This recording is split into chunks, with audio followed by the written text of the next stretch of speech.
The auction yard stank of sweat, manure, and desperation. Caleb Rourke stood at the edge of the crowd, hat pulled low, hands shoved deep in his coat pockets. He wasn't here to socialize, wasn't here to make friends or shake hands with men who'd sold him bad cattle 3 years running. He was here for one thing, a reliable mare. Something steady. Something that wouldn't spook at shadows or throw him when the wind picked up wrong. The auctioneer's voice cut through the afternoon heat like a rusty saw. Sharp, grating, relentless. Lot 17, fine sorrel, 6 years old, broke to saddle and plow both. Do I hear 15? Caleb watched the horse circle the pen. Too skittish, eyes rolling white. He'd seen that look before, an animal that had been beaten into submission but never actually broken properly. Give it a month and it'd either go lame or bolt with a rider on its back. He turned to leave. That's when he saw her. At first she was just a shape, small, thin, hunched against the fence post like she was trying to disappear into the wood itself. Barefoot, dress torn and faded to the color of old bone, rope tied around her wrist, the other end held loosely by a man Caleb vaguely recognized from the saloon. Pete Garrison, a drunk who'd lost his farm 2 seasons back and had been drifting ever since. Caleb stopped walking. The girl didn't move, didn't look up. Just stood there, shoulders curved inward, hair hanging in her face like a curtain she could hide behind. Pete saw him staring and grinned, a wet, ugly thing that showed too many gaps where teeth used to be. "You interested, Rourke?" he called out, loud enough that a few heads turned. "Got myself a real bargain here. Found her wandering the flats 3 days ago. Ain't said a word since. Figure she's simple, but she can work. Strong hands, see?" He yanked the rope. The girl stumbled forward but didn't cry out. Didn't even flinch. Just caught her balance and went still again. Something cold settled in Caleb's gut. "I'm looking for a horse," he said flatly. Pete laughed, a wheezing, phlegmy sound. "Hell, horses cost money. This one here? I'll take $5 and call it charity." $5. The same price as a broken plow or a week's worth of grain. Caleb should have kept walking. Should have found his horse, paid his money, and ridden back to the valley where he belonged, alone. Like always. But the girl lifted her head, just slightly, just enough, and her eyes met his. They weren't empty. That's what got him. He'd expected vacancy, the dull glaze of someone beaten down past caring, but her eyes were sharp, watchful, like she was measuring him, weighing him, seeing something he didn't even know was there. It unsettled him in a way he couldn't name. "She got a name?" Caleb heard himself ask. Pete shrugged. "Didn't ask. Don't matter much, does it?" The auctioneer had moved on to the next lot. A few men lingered near the pen, eyeing the girl with the kind of casual cruelty that came easy in a place like this. One of them, a rancher named Hewitt, spat tobacco juice into the dust and grinned. "Hell, Pete, you ought to just turn her loose. Let the wolves have her. Save someone the trouble." Laughter rippled through the small crowd. Caleb's jaw tightened. He didn't know why it bothered him. People got bought and sold out here all the time, indentured labor, mail-order brides, orphans handed off to whoever would feed them. It wasn't pretty, but it was how things worked. You survived however you could, and sentiment didn't factor into it. Still, that look in her eyes. Like she already knew what he was going to do before he did. $10, Caleb said. The laughter stopped. Pete blinked, clearly not expecting anyone to actually bid. "You serious?" $10, Caleb repeated. "Take it or don't." Pete's grin returned, sharper this time. "Shit, Rourke, didn't know you were in the market for, do we have a deal or not?" The drunk's grin faltered. He glanced at the girl, then back at Caleb, clearly trying to figure out if he could squeeze more money out of this. But Caleb's expression didn't shift, didn't soften. He just stood there, waiting, and something about the stillness of it made Pete nervous. "Yeah," Pete said finally. "Yeah, we got a deal." Caleb counted out the money. 10 worn bills that felt heavier than they should have. Pete snatched them up, untied the rope from his own belt, and tossed it toward Caleb like he was handing off a dog. "She's all yours. Good luck with her." Then he was gone, slipping into the crowd before Caleb could change his mind. Caleb stood there holding the rope, staring down at the frayed end of it. The girl hadn't moved, hadn't said a word, just stood there barefoot in the dust, watching him with those 2 sharp eyes. He cleared his throat. "You got a name?" Silence. "Can you talk?" Nothing. He sighed, coiling the rope in his hand. "All right. Come on then." He turned and started walking toward where his wagon was hitched. After a moment, he heard the soft scuff of bare feet following behind him. The ride back to the ranch took 3 hours. Caleb didn't talk, didn't see the point. The girl sat in the back of the wagon, knees pulled up to her chest, staring out at the endless stretch of scrubland and sky. She didn't ask where they were going, didn't ask what he wanted with her, just sat there, silent as stone. It gave him too much time to think. What the hell was he doing? He didn't need help, didn't want company. His ranch ran fine with just him, had for the last 8 years since his father died, and left him the land. It wasn't much. 100 acres of stubborn earth, a herd of cattle that barely kept him solvent, a house that leaked when it rained and creaked when the wind blew. But it was his. And it was quiet. Now he'd gone and bought a girl he didn't need with money he couldn't afford to waste. Stupid. But every time he glanced back at her, sitting there in the wagon bed with her arms wrapped around her knees, he couldn't quite regret it. She looked like she was used to being forgotten, like she expected it. And something about that made his chest tighten in a way he didn't like. The sun was sinking low by the time they reached the ranch. The house sat at the end of a long dirt road, squat and weathered, with a barn that leaned slightly to the left, and a chicken coop that hadn't seen paint in a decade. It wasn't much to look at, but it was functional. That's all Caleb cared about. He pulled the wagon to a stop and climbed down. The girl didn't move. "This is it," he said, gesturing vaguely at the house. "Not fancy, but it's dry. Mostly." She slid out of the wagon bed without a sound, landing lightly on her bare feet. She looked around, taking in the house, the barn, the empty expanse of land stretching out in every direction. Caleb waited for some kind of reaction.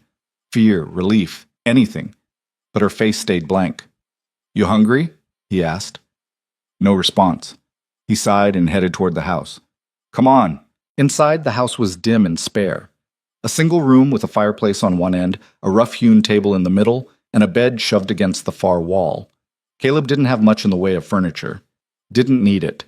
He lit a lamp, then rummaged through his meager pantry. Cornmeal, dried beans, a bit of salted pork. Not much, but enough. "Sit," he said, nodding toward the table. The girl hesitated, then lowered herself onto the bench. She folded her hands in her lap and waited. Caleb started a fire, put a pot of water on to boil, and began slicing the pork. The silence stretched between them, heavy and awkward. He wasn't used to having someone else in his space, wasn't used to the weight of another person's presence. "You got a name or not?" he asked again, not looking at her. Silence. He glanced over his shoulder. She was staring at the fire, her face half lit by the flickering light. For a moment he thought she wasn't going to answer. Then she moved. Slowly, deliberately, she reached out and touched the table. Her finger traced a shape in the dust there, a curve, a line. Another curve. Letters. Liora. Caleb frowned. "Liora?" She nodded once. "You can't talk, but you can write?" Another nod. He turned back to the stove, processing that. "All right, Leora it is." He finished cooking in silence, ladled the thin stew into 2 bowls, and set one in front of her. She stared at it like she didn't quite believe it was real. "Eat," he said. She picked up the spoon, slowly, carefully, and took a small bite. Then another. Then she ate like someone who hadn't had a real meal in weeks, which Caleb realized she probably hadn't. He watched her for a moment, then sat down across from her with his own bowl. They ate in silence. That night, Caleb gave her the bed and took the floor. It wasn't chivalry. He just didn't know what else to do with her. She was thin enough that the wind could probably knock her over, and she looked half dead on her feet. He wasn't about to make her sleep on the ground. He rolled out a blanket near the fireplace, lay down, and stared at the ceiling. This was temporary, he told himself. He'd figure out what to do with her in the morning. Maybe there was a family in town that needed help. Maybe she had people looking for her. Maybe. But even as he thought it, he knew it wasn't true. Nobody looked for girls like her. Nobody cared. He closed his eyes and tried to sleep. He woke to the smell of coffee. Caleb sat up, disoriented. The fire had been stoked. The pot was on. And Leora was standing at the stove, barefoot and silent, stirring something in a pan. "What are you doing?" he asked, his voice rough with sleep. She glanced at him, then went back to cooking. Caleb stood, rubbing his face. You don't have to. She set a plate on the table, eggs, fried cornmeal, a slice of the salted pork. He stared at it. Where'd you find the eggs? She pointed toward the door. You went outside? A nod. Caleb looked at the plate, then at her, then back at the plate. He didn't know what to say, so he sat down and ate. It was good, better than anything he'd cooked in months. When he finished, he stood and grabbed his hat. I've got work to do. Cattle need checking. Fence needs mending. You can, I don't know, stay here, rest, whatever. She watched him, unblinking. He hesitated at the door. You don't have to work, Leora. You're not. I didn't buy you to. He stopped, frustrated. Just don't run off, all right? She tilted her head slightly, like she was considering it. Then she nodded. Caleb left before he could say anything else stupid. He spent the morning riding the fence line, checking for breaks and fixing what he could. The work was mindless, which was good. It gave him time to think, or not think, which was better. By the time he rode back toward the house, the sun was high and unforgiving. He dismounted near the barn, intending to water the horse and maybe grab something to eat. That's when he heard it. A low, guttural sound. Caleb froze. It was coming from the barn. He moved quickly, quietly, hand instinctively going to the knife at his belt. He pushed the barn door open and stopped. Leora was kneeling in the straw beside one of his cows. The animal was on its side, breathing hard, eyes rolling. Caleb recognized the signs immediately. Labor. And it wasn't going well. Damn it, he muttered, moving forward. She wasn't supposed to calve for another week. Leora looked up at him, then back at the cow. She placed her hand on the animal's flank, her expression calm, focused. Caleb crouched beside her. She's in trouble. Calf's probably breech. I'll need to... Leora shook her head. What do you mean, no? I've done this before, I can... She placed her other hand on his chest. Not pushing, just stopping him. Her eyes locked onto his, and for a moment Caleb forgot how to breathe. It wasn't just the intensity of her gaze. It was the certainty in it. Like she knew something he didn't. Like she could see something he couldn't. Leora. She turned back to the cow and began to hum. It was soft, barely audible. A low, rhythmic sound that seemed to vibrate through the air itself. The cow's breathing slowed. Caleb watched, frozen, as Leora moved her hands along the animal's side, pressing gently here, pausing there. Her humming never stopped, and slowly, impossibly, the cow began to calm. 15 minutes later, the calf slid free, alive, healthy, already trying to stand on wobbly legs. Caleb stared. How did you... Leora stood, brushing straw from her dress. She didn't look at him, just walked past him, out of the barn, and back toward the house. Caleb stayed where he was, kneeling in the straw, staring at the newborn calf. His hands were shaking. That night, he didn't ask her about it. Didn't know how. They ate in silence again, another meal she'd somehow pulled together from almost nothing. When they finished, Caleb cleared his throat. Thank you, he said. For the cow. I don't know what you did, but thank you. She nodded. He hesitated, then added, You don't have to stay, you know. If you want to leave, go somewhere else. I won't stop you. She looked at him for a long moment. Then she stood, walked to the fireplace, and sat down on the floor beside it. She pulled her knees to her chest and rested her chin on them, staring into the flames. Caleb watched her. You're staying, then? She didn't move. But something in the set of her shoulders told him the answer. He nodded slowly. All right, back. The days that followed fell into a strange rhythm. Caleb would wake to find coffee already made, the fire stoked, breakfast waiting. He'd go out to work the land, and when he came back, things would be different. Not wrong, just different. The chickens were laying more eggs. The vegetable garden he'd let go to weeds was suddenly thriving. The tools he'd left scattered around the barn were organized, cleaned, sharpened, and Leora was always there, silent, watchful, moving through the space like a ghost. But it was more than that. She knew things, like the day Caleb was about to ride out to check the north pasture, and she grabbed his arm, shook her head firmly. What? He asked. She pointed west. The north pasture is that way, he said, pointing. She shook her head again and pointed west. Caleb sighed but humored her. He rode west instead. An hour later, he found 3 of his cattle tangled in a ravine they had no business being near. If he hadn't found them when he did, they'd have died there. When he got back, Leora was hanging laundry. She didn't say anything, didn't even look at him, but she'd known. Somehow, she'd known. 2 weeks in, Caleb stopped pretending he understood what was happening. He just accepted it, accepted her. She still didn't talk, barely wrote, but she didn't need to. She had other ways of communicating, small gestures, the tilt of her head, the way she'd touch his hand when he was about to make a mistake.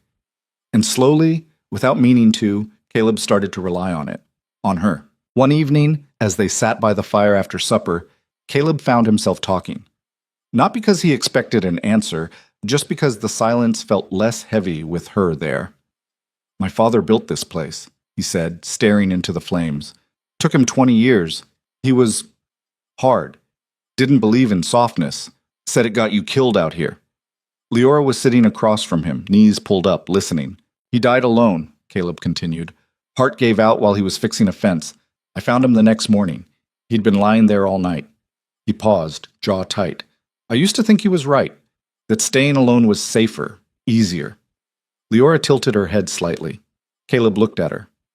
"But you're here now, and I don't know what that means." She stood and crossed the room, knelt beside him, and then slowly she placed her hand over his heart, not pushing, just resting there. Caleb's breath caught, because in that moment, he felt it. Not words, not thoughts, but understanding. Like she was reaching past everything he said and touching the part of him he kept buried, the part that was tired, lonely, afraid. His throat tightened. "How do you do that?" he whispered. She didn't answer. She didn't need to. It was a month before the first real problem surfaced. Caleb had ridden into town for supplies, flour, salt, nails. Basic things. Leora had stayed behind, which was fine. He didn't like bringing her into town anyway. Too many eyes, too many questions. But when he walked into the general store, he immediately felt the shift. The conversation stopped. People stared. Caleb ignored it and headed to the counter where the shopkeeper, a man named Guthrie, was waiting.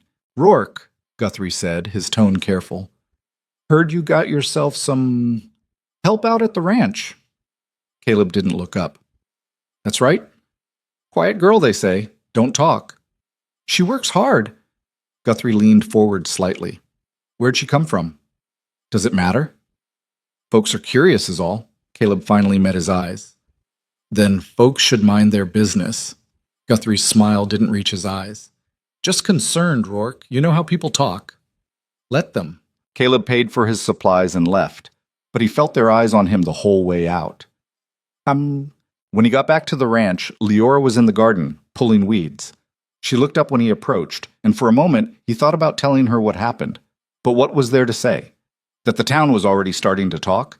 That they were afraid of her without even knowing her? Instead, he just nodded. "Everything all right here?" She nodded back. "Good." He carried the supplies inside and tried to forget the look in Guthrie's eyes. But he couldn't shake the feeling that something was starting, something he couldn't stop. That night, a storm rolled in. It came fast. No warning, no thunder, just wind and rain that hit like a wall. Caleb was inside, securing the windows, when Leora suddenly grabbed his arm. Her grip was tight, urgent. "What?" he asked. She pulled him toward the door. "Leora, it's pouring out there." She yanked harder, her eyes wide. And then Caleb heard it, a sound like the world splitting open. He grabbed the lantern and followed her outside, rain soaking through his clothes instantly. She led him toward the barn, moving fast, and he barely had time to process what was happening before, crack! A bolt of lightning struck the oak tree at the edge of the property, the one Caleb had been standing under just 10 minutes earlier, checking the horses. The tree exploded, wood and fire and smoke. Caleb stared, heart hammering in his chest. If he'd still been there. He turned to Leora, who was standing beside him, drenched and shaking. "How did you know?" he asked, his voice barely audible over the rain. She didn't answer, just looked at him with those sharp, knowing eyes. And Caleb realized something that made his blood run cold. She hadn't heard the storm coming. She'd felt it, seen it, known it, before it even happened. Matiki. The rain didn't let up until dawn. Caleb spent most of the night awake, sitting by the window, watching water pour off the roof in sheets. The lightning had stopped, but the wind kept howling, rattling the shutters like it was trying to get inside. Leora had gone to bed without a word, same as always. But Caleb couldn't shake the image of her standing in the rain, soaked to the bone, staring at him with those eyes that saw too much. She'd known. Somehow, she'd known exactly when that tree would get hit. Not a guess. Not luck. She'd pulled him away seconds before it happened, like she'd watched it play out already in her mind. Caleb had seen a lot of strange things in his life. Animals acting odd before earthquakes. Old-timers who could smell snow coming 3 days out. His own father used to claim he could tell when a man was lying just by the way he breathed. But this was different. This wasn't instinct. This was something else entirely. When the sun finally came up, weak and pale through the clouds, Caleb stepped outside to survey the damage. The oak tree was a blackened skeleton now, split right down the middle. Smoke still rose from the charred wood, mixing with the morning mist. He walked over to it, boots squelching in the mud, and stood where he'd been standing the night before, right where the lightning had struck. If Leora hadn't pulled him away. He didn't finish the thought. Behind him, the door creaked open. He turned to see Leora standing on the porch, wrapped in one of his old blankets, watching him. "You saved my life," he said quietly. She didn't react, just stood there, barefoot on the wet wood, her hair still damp from the rain. Caleb walked back toward the house, stopping at the bottom of the steps. "How did you know it was coming?" Silence. He wasn't expecting an answer, didn't even know why he asked. But something in him needed to say it out loud, needed to acknowledge what had happened. "I don't understand you," he said, more to himself than to her, "but I'm starting to think that's the point." Leora tilted her head slightly, studying him. Then she turned and went back inside. Caleb stood there a moment longer, staring at the ruined tree, before following her in. Over the next few days, things settled back into their rhythm. Caleb worked the land. Leora worked the house. Neither of them talked about the storm, but Caleb found himself watching her more closely now. The way she'd pause in the middle of hanging laundry and turn her head toward the horizon, like she was listening to something he couldn't hear. The way she'd avoid certain parts of the property for no reason he could figure out, until he'd find a snake den or a weak board or some other hazard he would have walked right into. She wasn't just observant, she was aware of everything, and it scared him more than he wanted to admit. One afternoon, Caleb was shoeing one of the horses when Leora appeared in the barn doorway. She stood there watching him work, her expression unreadable. "Need something?" he asked, not looking up. She walked over and knelt beside him, reaching out to touch the horse's leg. "Hey, careful, he doesn't like—" But the horse didn't flinch, didn't even shift its weight, just stood there, calm as anything, while Leora ran her hand along its flank. Caleb frowned. "That's the same horse that kicked me last week." Leora glanced at him, then back at the animal. She pressed her palm flat against its side, just above the ribs, and closed her eyes. The horse let out a low breath and leaned into her touch. "What are you doing?" Caleb asked. She didn't answer, just stayed like that for another minute, her hand on the horse, her breathing slow and even. Then she stood and walked out of the barn. Caleb stared after her, then looked back at the horse. It was standing perfectly still now, head lowered, eyes half closed, calm in a way it never was. "What the hell?" Caleb muttered. He finished the shoeing in silence, but the whole time he couldn't stop thinking about the way the animal had reacted to her. Like she'd done something, said something, without ever opening her mouth. Eyes. A week later, Caleb had to make another trip into town. He'd been putting it off. Didn't like the way people had looked at him last time, didn't like the questions. But he was out of flour and coffee, and the fence on the south pasture needed wire he didn't have, so he hitched up the wagon and headed out, leaving Leora behind with strict instructions to stay close to the house. She nodded, same as always, but Caleb had the distinct feeling she wasn't going to listen. The ride into town was uneventful. The sky was clear, the road dry. By the time he reached the main street, the sun was high and hot, baking the dirt until it cracked. Caleb parked the wagon outside the general store and went inside. Guthrie was behind the counter again, but this time he wasn't alone. 2 other men stood near the back. Ranchers Caleb recognized but didn't know well. They stopped talking when he walked in. "Rourke," Guthrie said, his tone careful again. "Back so soon. Need supplies." "Of course," Guthrie pulled out a ledger. "What can I get you?" Caleb rattled off his list, keeping his voice flat and his eyes on the counter. He could feel the other men watching him, could feel the weight of their stares. One of them, a man named Coulter, cleared his throat. "Heard you got that girl out at your place." Caleb didn't look up. "That's right. Strange one, they say. She works hard. Don't talk, though. That true?" "She doesn't need to." Coulter stepped closer. He was a big man, broad-shouldered, with a face weathered by too much sun and too much whiskey. "My wife saw her in town a few weeks back. Said she looked off, like something wasn't right with her." Caleb finally looked up. "Your wife says a lot of things." Coulter's jaw tightened. "You calling my wife a liar?" "I'm saying she doesn't know what she's talking about." The tension in the room thickened. Guthrie shifted uncomfortably behind the counter, but he didn't say anything. The other man, a younger rancher named Boone, spoke up. "People are just concerned, Rourke. Girl like that, showing up out of nowhere? It raises questions. Then they can keep their questions to themselves. Can't do that if she's causing problems." Caleb's hands curled into fists. "She's not causing problems." "Not yet," Coulter said. "But folks don't like mysteries. And that girl? She's a mystery." Caleb grabbed his supplies and dropped money on the counter. "We done here?" Guthrie counted the bills quickly. "Yeah, you're good." Caleb turned to leave, but Coulter stepped into his path. "Just a warning, Rourke. People around here don't take kindly to things they don't understand. You do well to remember that." Caleb met his eyes. "And you do well to remember that what happens on my land is my business, not yours." He pushed past Coulter and walked out. But as he climbed into the wagon and snapped the reins, he felt it again, that same prickling unease. The town was talking, and talk had a way of turning into something worse. Mount. When Caleb got back to the ranch, Leora was sitting on the porch steps, a basket of herbs beside her. He climbed down from the wagon and started unloading supplies. "Told you to stay inside." She didn't move. "Leora." She looked up at him, her expression calm. Then she stood and picked up the basket, carrying it inside without a word. Caleb sighed and followed her. Inside, she was already sorting the herbs, laying them out on the table in neat rows. Some he recognized, others he didn't.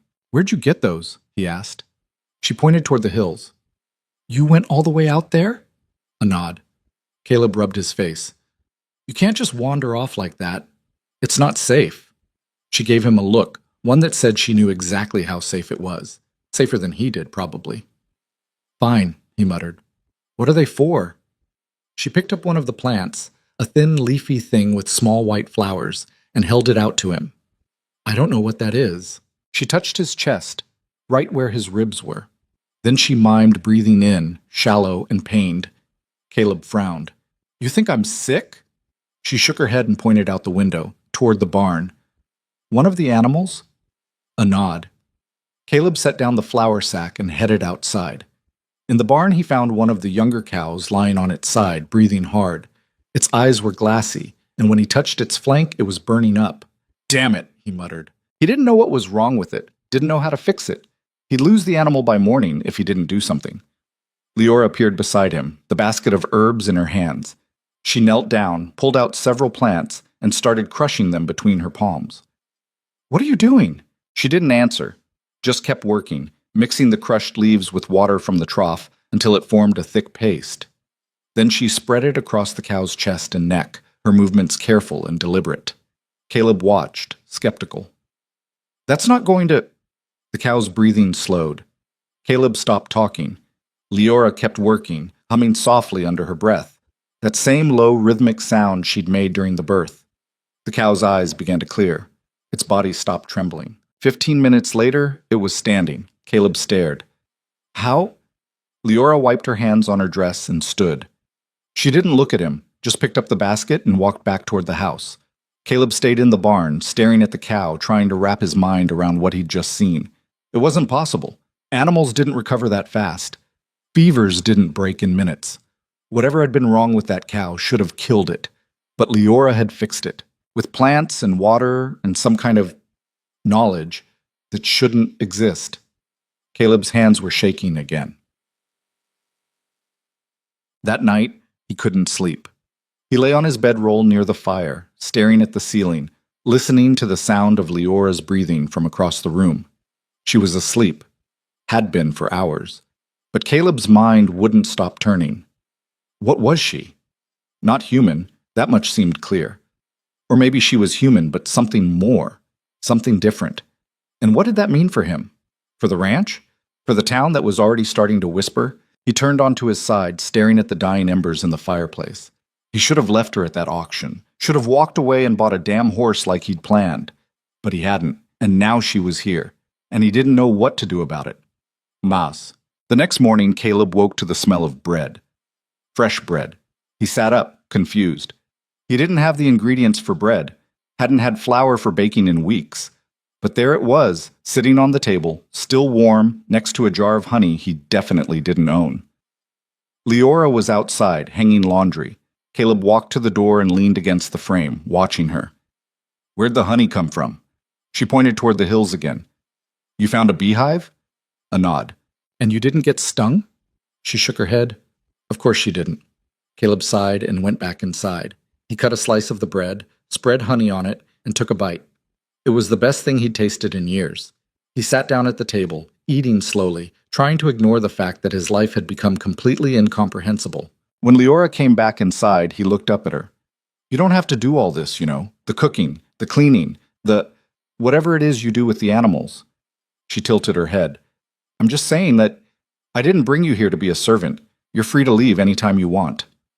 She walked over to the table and sat down across from him. For a long moment, she just looked at him, studying him the way she always did. Then she reached out and touched his hand, not grabbing, not holding, just touching. And Caleb felt it again, that strange sense of understanding, like she was telling him something without words, that she wasn't here because she had to be. She was here because she wanted to be. Caleb swallowed hard. All right, he said quietly. All right. Yes. 2 days later, a man showed up at the ranch. Caleb was fixing the fence on the west side when he saw the rider approaching. He straightened, wiping sweat from his forehead, and waited. The man who dismounted was middle-aged, dressed in a worn coat and a hat that had seen better days. He had the look of someone who'd spent his whole life working land that didn't want to be worked. Help you? Caleb asked. The man nodded. Name's Harlan. Got a farm about 10 miles south of here. I know who you are. Harlan shifted uncomfortably. Heard you got someone living with you. A girl. Caleb's jaw tightened. What about it? My daughter's been sick, real sick. Doctor doesn't know what's wrong with her. Tried everything. Nothing's working. I'm sorry to hear that, but I don't see what it has to do with me. Harlan looked down at his boots. Heard the girl knows things. Healing things. Caleb went very still. Where'd you hear that? Word travels. People talk. People should mind their own business. I know, Harlan said quickly. I know, and I wouldn't ask if I wasn't desperate. But my daughter, she's only 8 years old, and she's dying. Caleb stared at him. He wanted to say no. Wanted to tell this man to get back on his horse and leave. Because once people started coming here, started seeing what Leora could do, there'd be no stopping it. But the look in Harlan's eyes, Caleb had seen that look before, in the mirror, when his father was dying and there was nothing he could do about it. Wait here, Caleb said finally. He walked back to the house and found Leora inside, mending a torn shirt. There's a man outside, he said. His daughter's sick. He wants you to help her. Leora set down the shirt and looked at him. You don't have to, Caleb added. I can send him away. She stood and walked past him, out the door. Caleb followed. Harlan was still standing by the fence, hat in his hands. When he saw Leora, his expression shifted, part hope, part fear. This is her?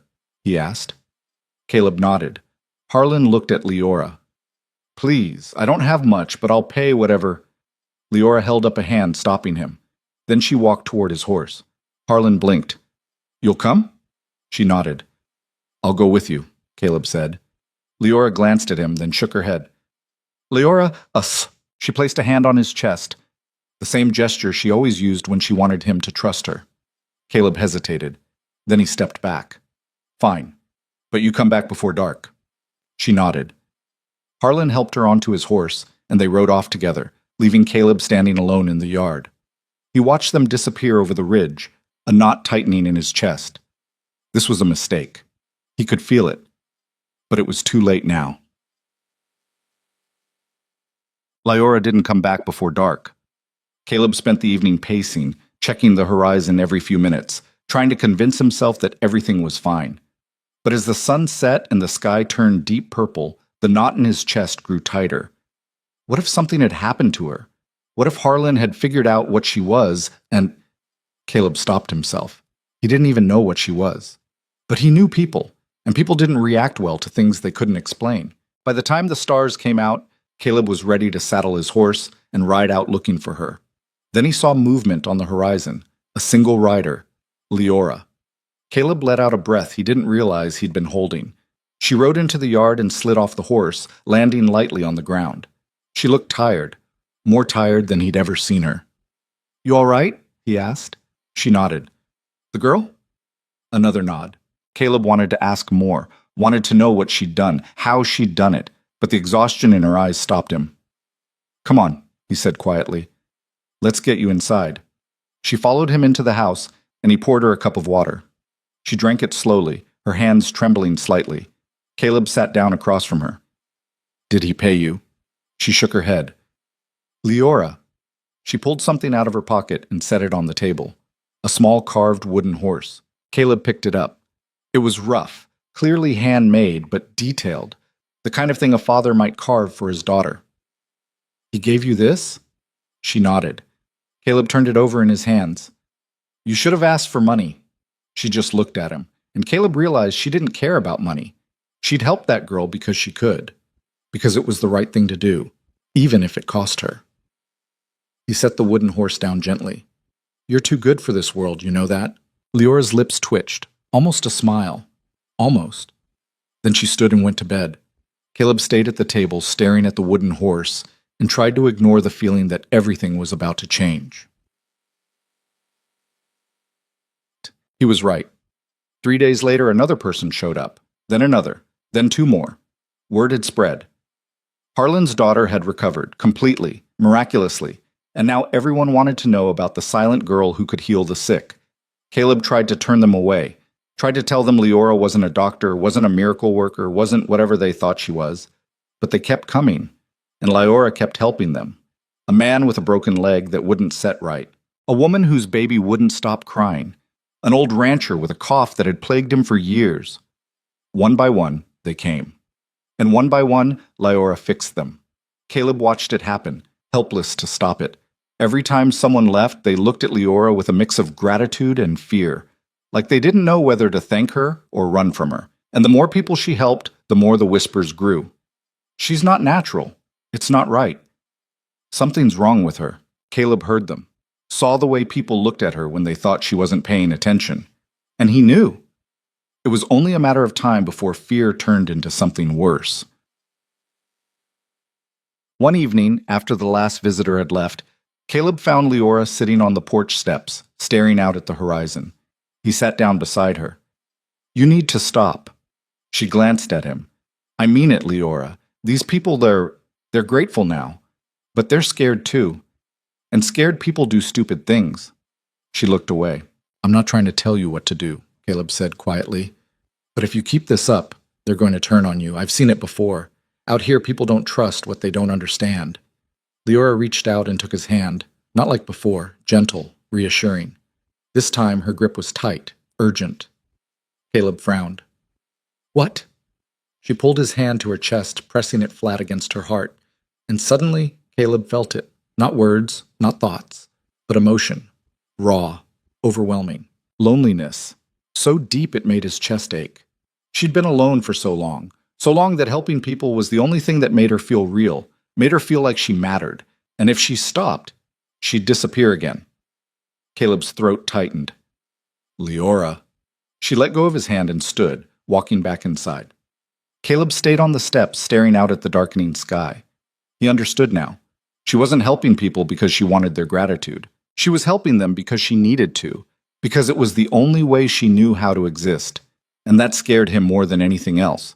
Because people like her, people who gave too much, always ended up getting hurt, and there wasn't a damn thing he could do to stop it.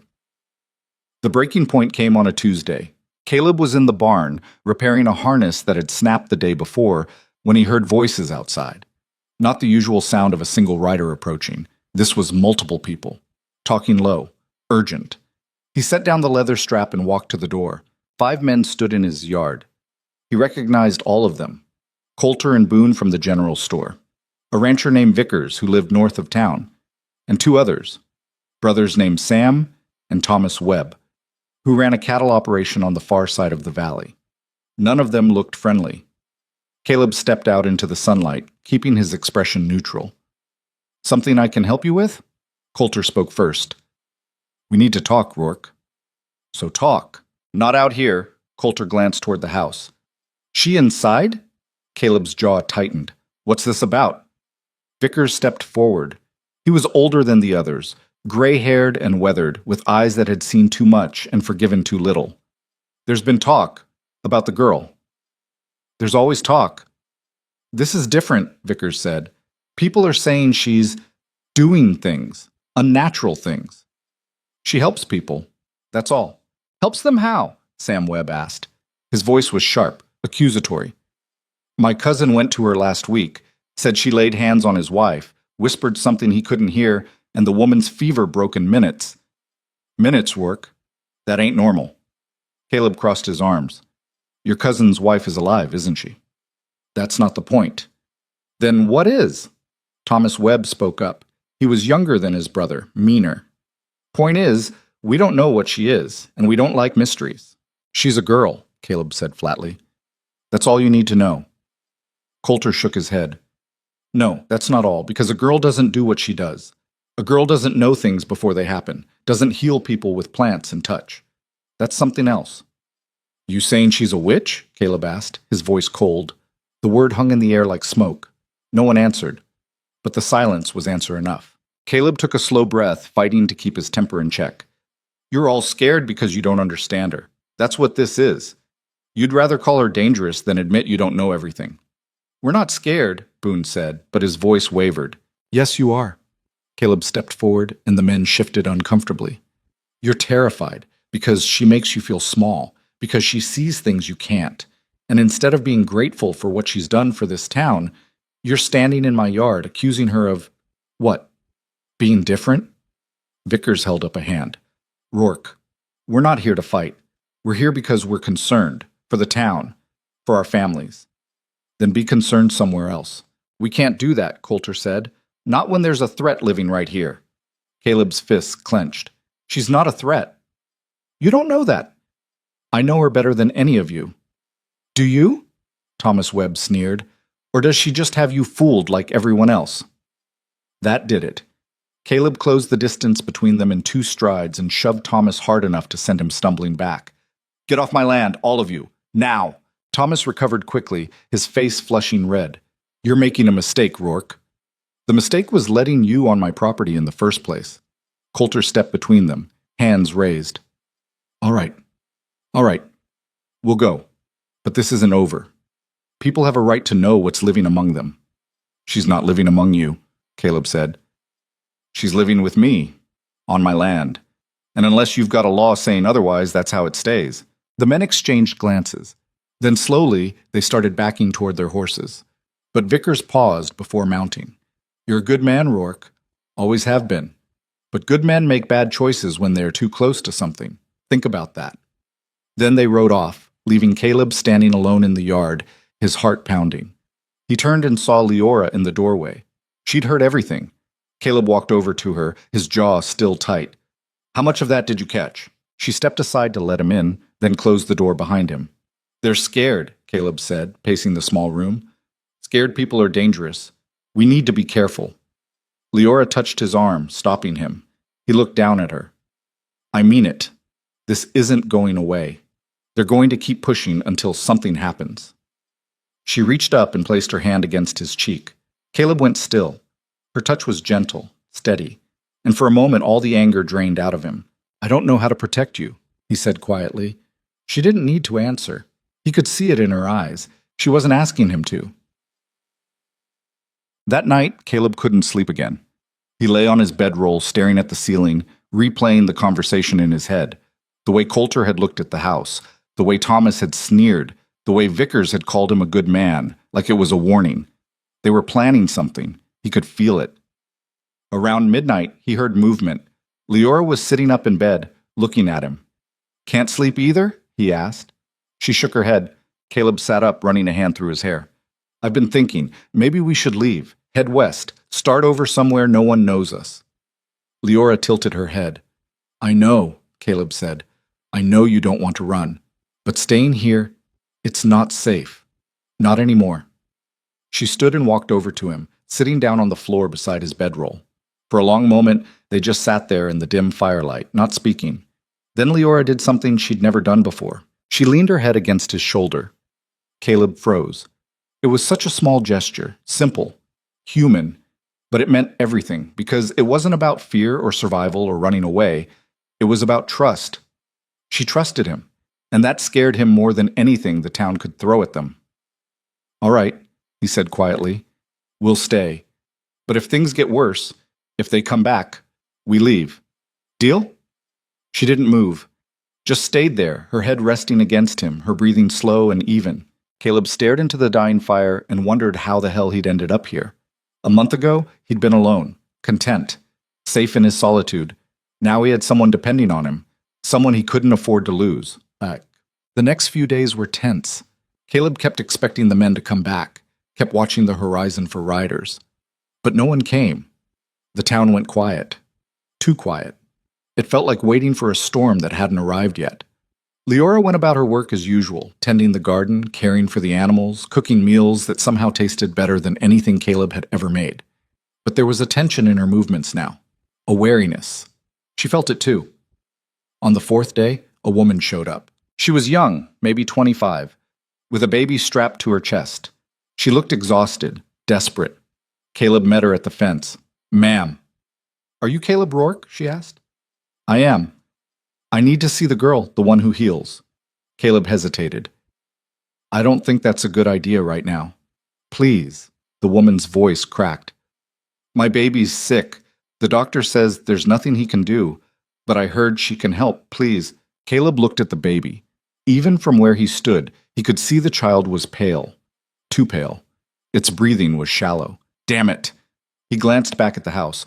Leora was already standing in the doorway watching. She walked over, barefoot as always, and stopped in front of the woman. The woman stared at her, hope and fear mixing in her eyes. Can you help him? Leora reached out slowly and touched the baby's forehead. The child whimpered. Leora closed her eyes, her hand resting gently on the small head.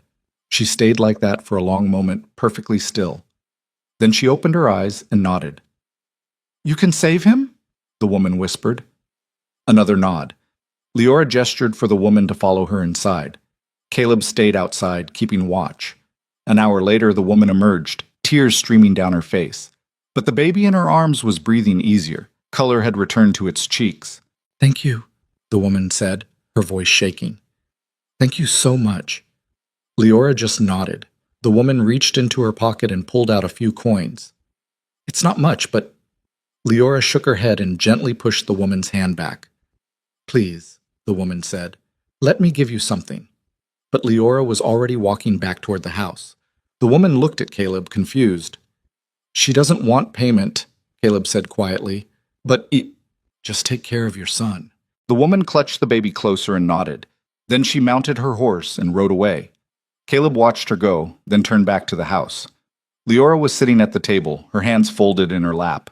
She looked tired again, more tired than she should be. You can't keep doing this, Caleb said. She looked at him. Every time you help someone, it takes something out of you. I can see it. She didn't respond. Leora. He sat down across from her. I know you want to help. I know it matters to you. But you're burning yourself out. And for what? People who are too scared to even thank you properly? She reached across the table and took his hand.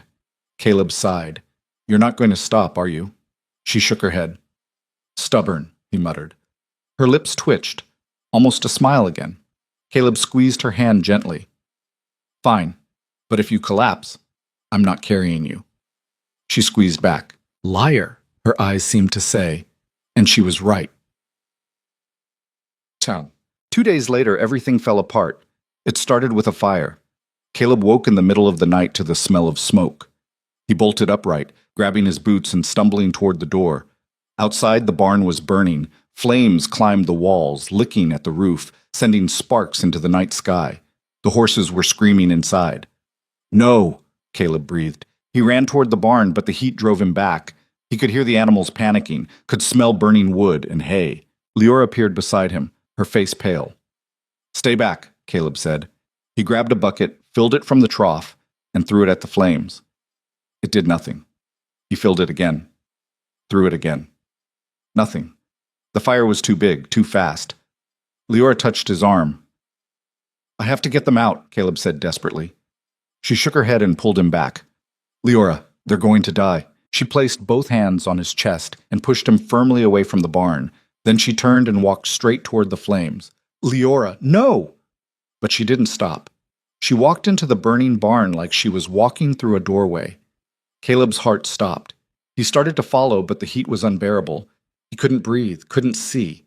Then he heard it, that humming, low, steady, cutting through the roar of the fire, and somehow, impossibly, the flames began to pull back, not extinguishing, just retreating, like they were being pushed away by something invisible.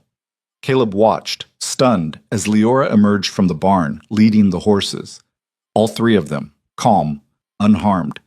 She walked them to the far side of the yard, then turned back toward the barn. The fire was still burning, but it hadn't spread, hadn't touched the house or the other buildings.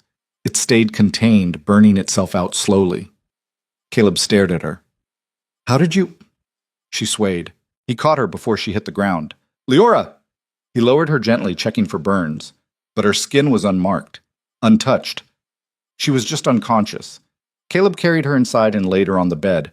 Her breathing was shallow but steady. He pressed a hand to her forehead. She was cold, too cold. He covered her with every blanket he had and stayed beside her, watching her breathe, his own hands shaking. What the hell was she? And more importantly, who had started that fire? Leora didn't wake until morning. When she opened her eyes, Caleb was sitting beside the bed, still watching her.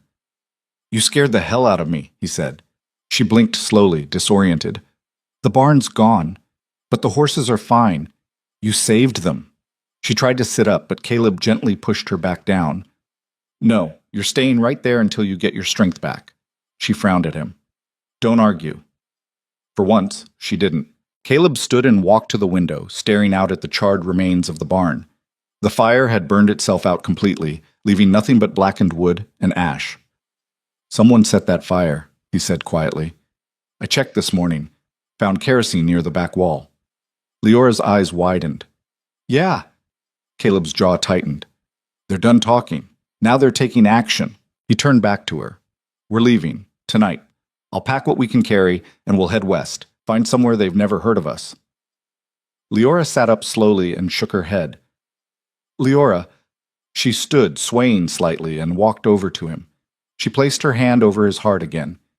And Caleb felt it. Not fear, not resignation. Resolve. She wasn't running. She was done hiding.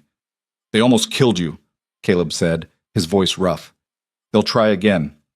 She nodded. "And you're still not leaving?" Another nod. Caleb stared at her, trying to understand. "Why? Why stay here when they hate you, when they want you gone?" She pressed her hand harder against his chest, and suddenly he understood. Because of him. She was staying because of him, because leaving meant leaving him behind, and she wasn't willing to do that. Caleb's throat tightened. "You're an idiot, you know that?" Her lips curved. A real smile this time. Small, but real. "We're both idiots," Caleb muttered. He pulled her into a hug. Quick, awkward, but genuine. She stiffened for a moment, then relaxed against him. "All right," Caleb said quietly. "We stay. But we do this smart. No more helping strangers. No more taking risks. We keep our heads down and wait for this to blow over." Leora pulled back and looked at him.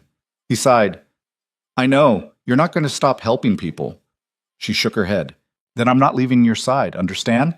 From now on, wherever you go, I go." She nodded. "Good." Caleb stepped back. "Now rest. You look like death." She made a face at him, the closest thing to humor he'd ever seen from her, and went back to bed. Caleb watched her settle in, then grabbed his rifle and went outside. If they were coming for her, they'd have to go through him first, and he'd make damn sure they regretted it. 3 days passed without incident. Caleb stayed close to the house, keeping watch. He slept in shifts, always with one eye open. Leora recovered slowly, though she still looked pale. Fragile, It made him angry all over again. On the fourth day, another visitor arrived, but this one was different. It was Harlan, the man whose daughter Leora had saved weeks ago. Caleb met him at the fence, rifle in hand. "What do you want?" Harlan raised his hands. "I'm not here to cause trouble." "Then why are you here?" "To warn you." Harlan glanced toward the house. "There's going to be a meeting tonight, at the church, about the girl." Caleb's grip tightened on the rifle. "What kind of meeting?" "The kind where they decide what to do about her." Harlan's expression was grim.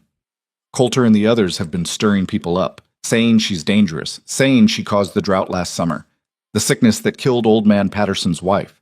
They're blaming her for everything." "That's insane. I know, but people are scared, and scared people don't think straight." "What are they planning?" Harlan hesitated. "I don't know for sure, but I heard talk of removing her, one way or another."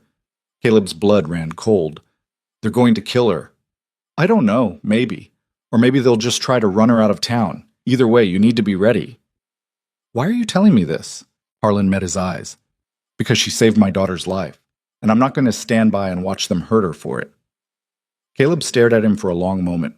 Then he lowered the rifle slightly. "Thank you." Harlan nodded. "Be careful, Rourke. These people, they're not thinking clearly, and that makes them dangerous." He turned his horse and rode off. Caleb stood there watching him go, his mind racing. A meeting, tonight. He had maybe 6 hours to figure out what to do. He went inside and found Leora kneading dough at the table. "We have a problem," he said. She looked up. "There's a meeting tonight in town about you. Harlan says they're planning something." Leora set down the dough, her expression calm. Too calm. "Did you hear me?" Caleb asked. "They're coming for you." She nodded. "And you're not worried?" She shook her head. Caleb stared at her. "Why not?" She walked over to him and took his hands in hers. Then she pulled him toward the door. "What are you doing?" She didn't answer, just led him outside, across the yard, to the top of a small rise that overlooked the valley. From here, Caleb could see for miles. The town in the distance, the scattered farms, the endless stretch of scrubland. Leora pointed at the town. "Yeah," Caleb said. "That's where they are. That's where they're going to decide." She shook her head and pointed again. Not at the town, at the people. And Caleb realized what she was trying to say. They weren't just a mob. They were individuals. People she'd helped, people she'd healed, people who owed her their lives. Not all of them would turn. Some of them would remember. "You think they'll stand up for you?" Caleb asked. She didn't answer, just looked at him with those sharp, knowing eyes. Caleb wanted to believe her, but he'd seen too much to have that kind of faith. "All right," he said quietly, "but I'm not taking any chances. Tonight, we're ready for anything." She squeezed his hands, and together they stood on that rise, watching the sun sink toward the horizon, waiting for the storm to break. The sun was setting when Caleb saw the riders, not one or two, at least a dozen, maybe more. They moved slowly across the valley floor, silhouettes against the dying light, heading straight for the ranch. Caleb's stomach dropped. "They're not waiting for the meeting," he said. Leora stood beside him on the porch, watching them come. Her face was unreadable, but her hands were clenched at her sides. Caleb went inside and grabbed his rifle. He checked the ammunition, his fingers moving automatically even though his mind was racing. 12 men. Maybe 15. All armed, all angry. This wasn't a conversation. This was a reckoning. He stepped back outside and positioned himself in front of the door. Leora moved to stand beside him, but he held out his arm, blocking her. "Stay behind me." She didn't move. "Leora, please." She looked at him for a long moment, then took one step back. Just one. It would have to be enough. The riders reached the fence and stopped. Caleb recognized most of them, Coulter and Boone in front, Vickers and the Webb brothers flanking them. The others were ranchers and farmhands, men whose faces he knew, but whose names he'd never bothered learning. Coulter dismounted first. The others followed. "Rourke," Coulter called out, "we need to talk." "Then talk from there," Caleb said, his voice steady. "No need to come any closer." Coulter took a few steps forward anyway. "We had a meeting, took a vote. Town's decided that girl can't stay here anymore. The town doesn't get to decide what happens on my land. She's a threat," Boone said, stepping up beside Coulter. "People are scared. They want her gone." "Scared of what? A girl who's helped half of you? Helped, Thomas Webb spat. She's cursed us. Ever since she showed up, things have been wrong. Crops failing, animals dying, people getting sick. Caleb stared at him. You're blaming her for a drought and bad luck? It's not luck, Sam Webb said. It's her. She's doing it. That's insane. Is it? Coulter's voice was cold. How do you explain what she does, Rourke? The way she knows things before they happen? The way she heals people with nothing but a touch? That's not natural. Maybe not, Caleb said. But it's not evil either. Vickers stepped forward, his weathered face hard. We're not here to debate. We're here to take her. Peacefully, if possible. Caleb raised the rifle. Not happening.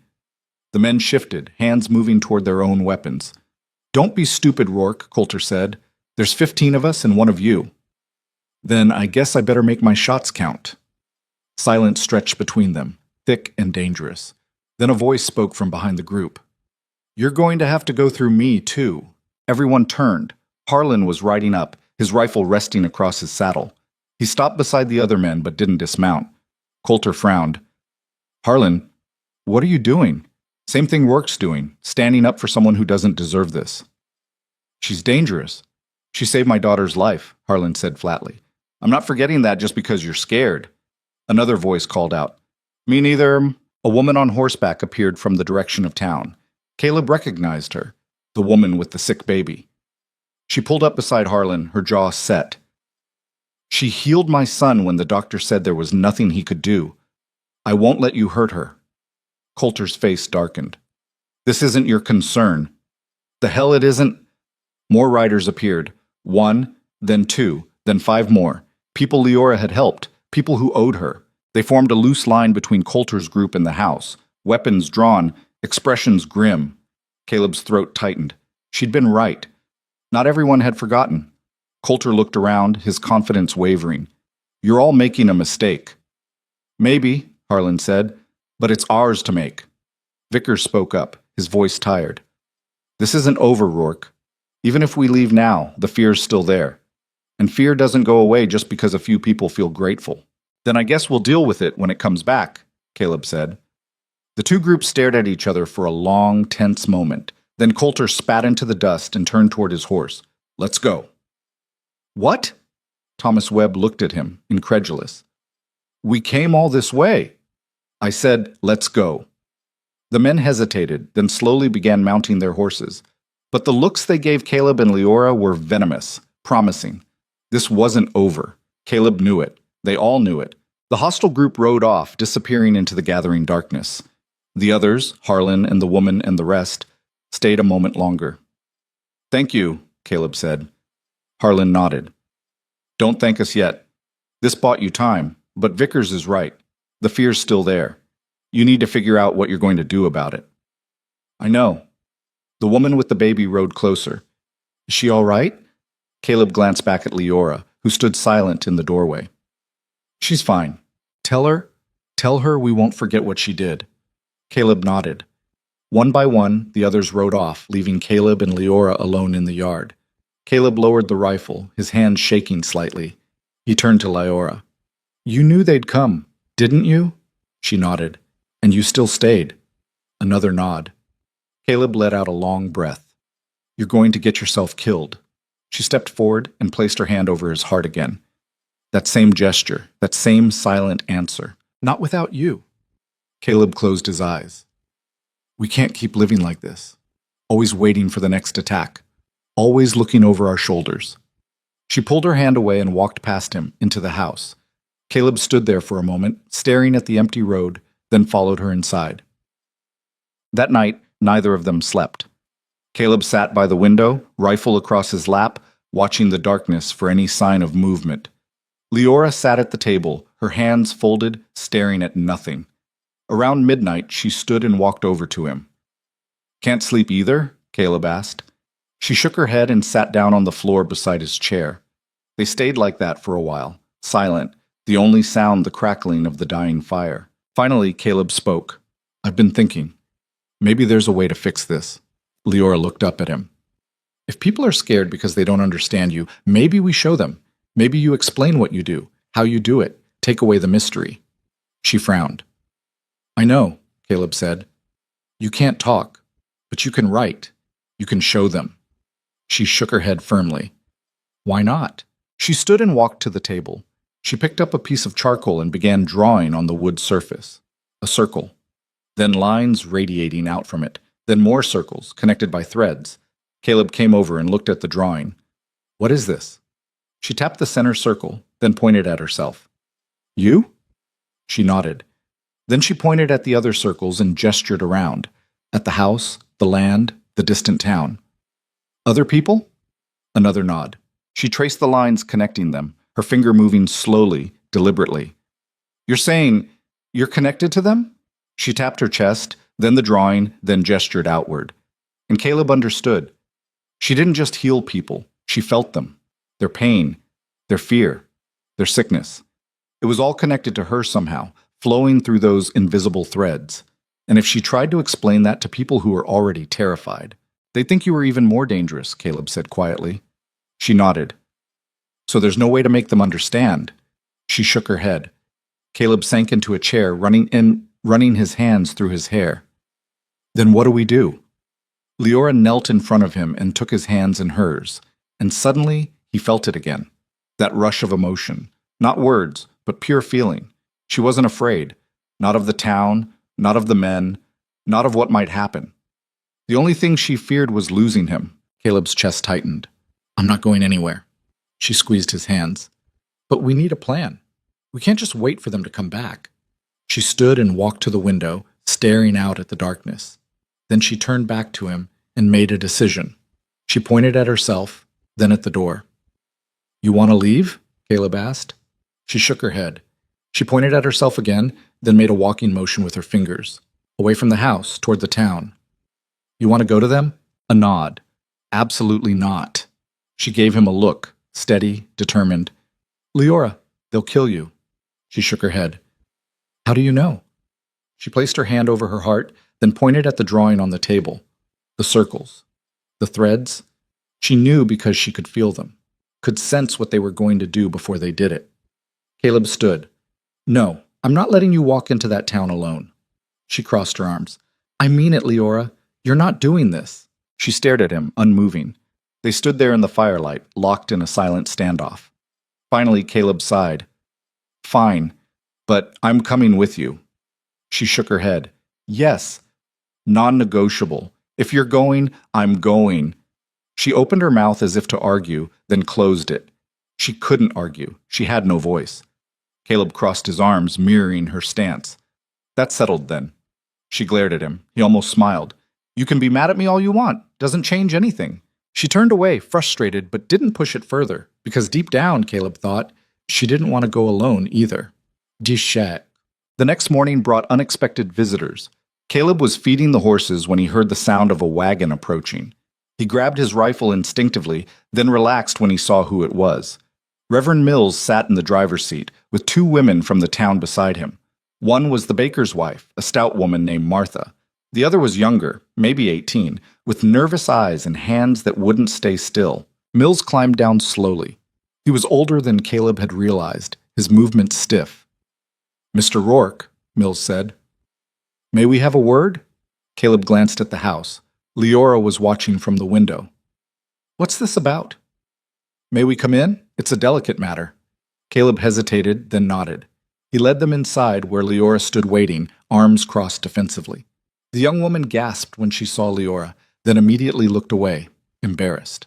Please, sit, Caleb said, though he remained standing. Mills settled into a chair with a grateful sigh. The women sat on either side of him, the young one still refusing to meet Leora's eyes. There's been talk, Mills began, as I'm sure you know, about what happened last night, about Coulter and his men coming here. Yeah, I know, Caleb said. Some in town think Coulter was right, that the girl should leave, but others... He paused. Others think differently, and they sent us here. To say what? Martha spoke up, her voice gruff but not unkind. To apologize, and to ask for help. Caleb frowned. Help with what? The young woman finally looked up. My sister, she said, her voice barely above a whisper. She's been sick for 2 weeks. Doctor says it's pneumonia. Says she might not make it. Leora's expression softened. I know it's asking a lot, the girl continued, especially after what happened, but I heard what you did for others, and I thought, maybe. She trailed off, tears welling in her eyes. Mills looked at Leora. We understand if you refuse. After the way this town has treated you, you'd have every right. But this girl's sister is only 12 years old, and she's running out of time. Leora glanced at Caleb. He wanted to say no, wanted to tell them to leave and take their problems with them. After everything that had happened, they didn't deserve Leora's help. But when he looked at the young woman's desperate face, he couldn't do it. It's your choice, he said to Leora. She walked over to the girl and gently touched her shoulder. The girl looked up, hope flooding her features. Leora nodded. Thank you, the girl breathed. Thank you so much. Mills stood. We have a wagon outside. If you're willing, we can take you into town now. Caleb grabbed his coat. I'm coming too. Of course, Mills said. Mugged. The ride into town was tense. Caleb sat in the back of the wagon with Leora, his hand resting on his knife. He didn't trust this. Didn't trust that it wasn't some kind of trap. But Leora seemed calm, almost peaceful. When they reached the town, Caleb noticed immediately that something was different. The streets weren't empty like before. People were out, watching, waiting, but they weren't hostile. They looked uncertain, conflicted. The wagon stopped in front of a small house on the edge of town. The young woman, her name was Sarah, Caleb had learned, jumped out and hurried inside.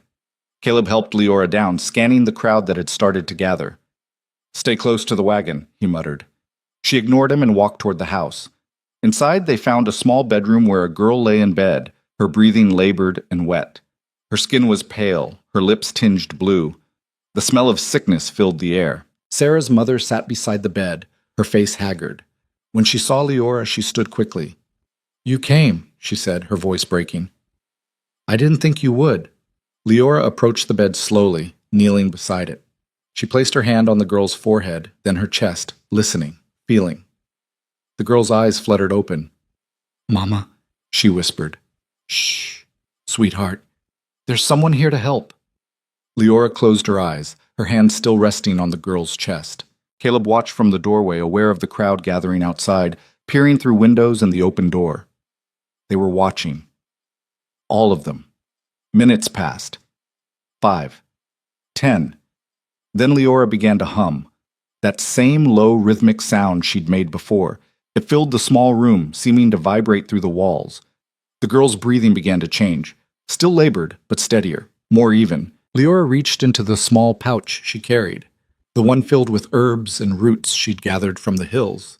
She crushed something between her palms, mixed it with water from a cup beside the bed, and held it to the girl's lips.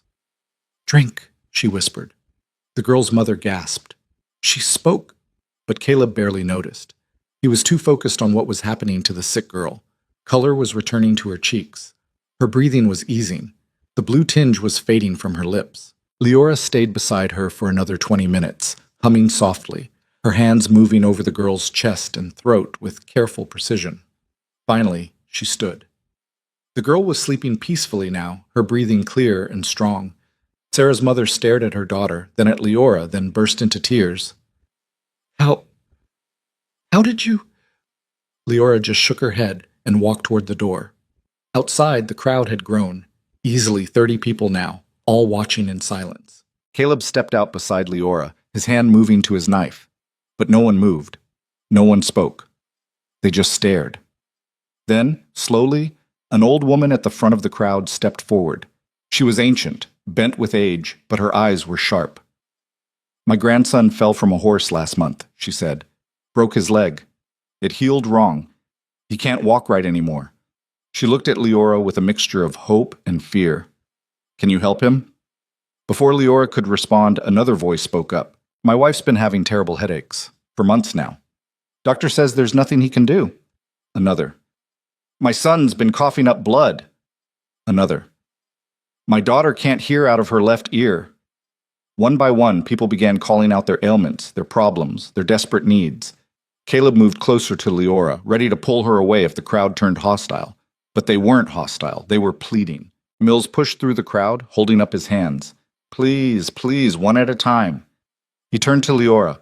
I know this is asking too much, but if you're willing, These people need help. Leora looked at Caleb. He wanted to say no, wanted to grab her and get her out of there before something went wrong, but he saw the look in her eyes.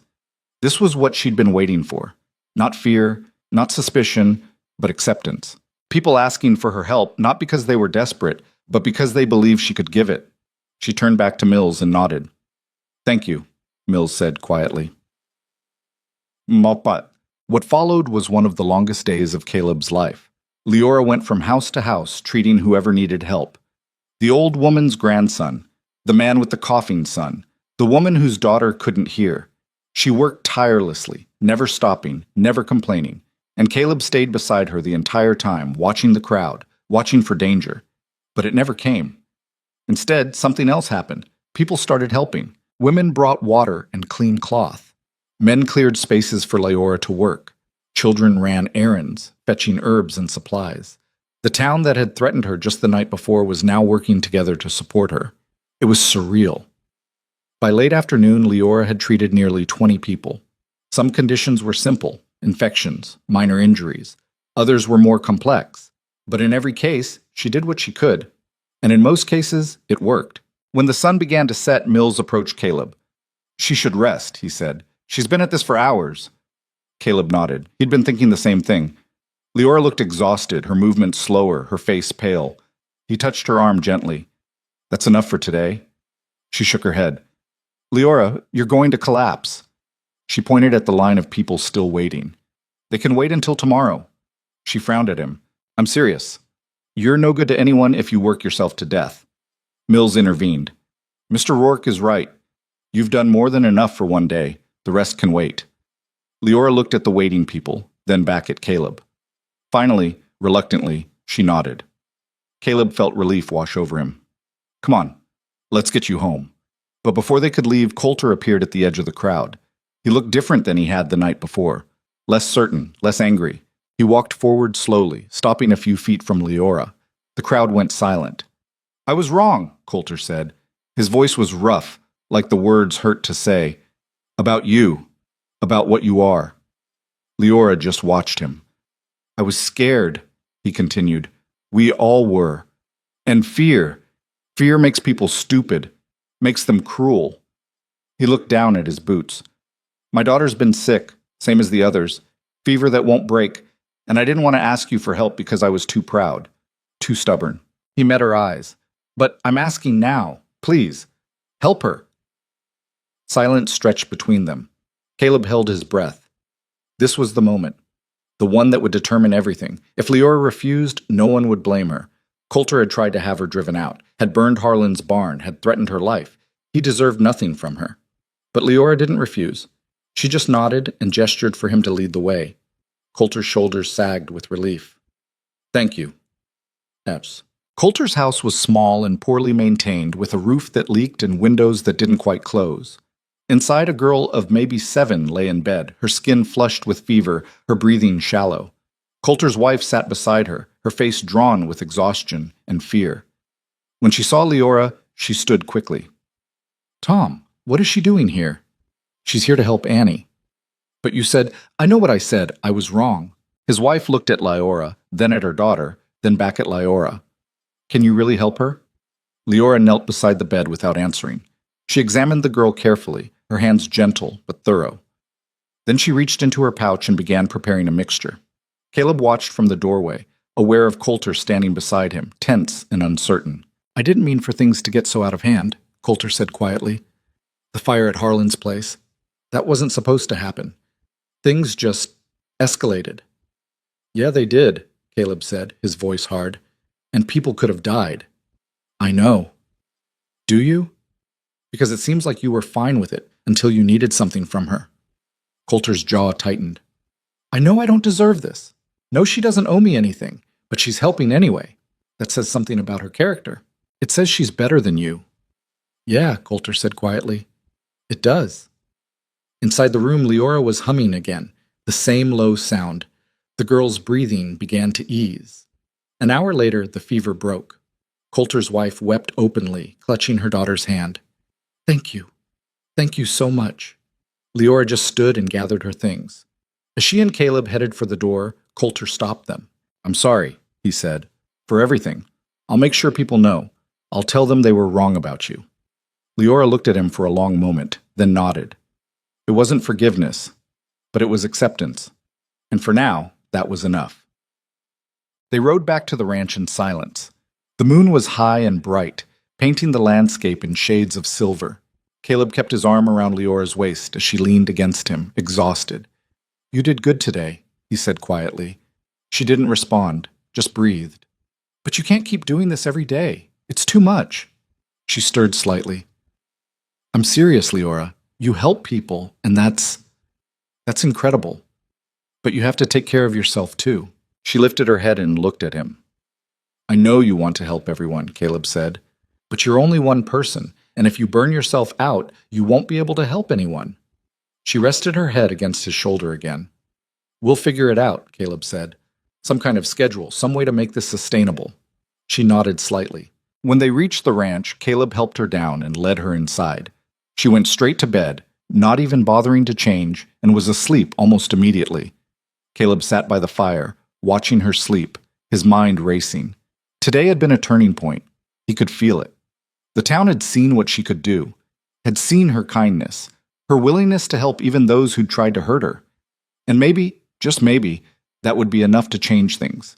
But Caleb knew better than to count on it. Fear was like a weed. You could cut it back, but it always grew again. And somewhere out there, someone would still be afraid, still be angry, still be looking for someone to blame. All they could do was be ready and hope that the good would outweigh the bad. As Caleb finally lay down to sleep, he glanced over at Leora one last time. She looked peaceful, almost happy. And for now, that was all that mattered. Tomorrow would bring its own challenges. But tonight, they'd won. And sometimes, that was enough. The peace lasted exactly 4 days. On the 5th morning, Caleb woke to find Leora already up, standing at the window, staring toward the hills. Something about the way she stood, rigid, alert, made his stomach clench. What is it? He asked, pulling on his boots. She didn't turn around, just pointed. Caleb looked out and saw nothing at first. Then he caught it. A thin line of smoke rising from beyond the ridge. Too dark to be a campfire.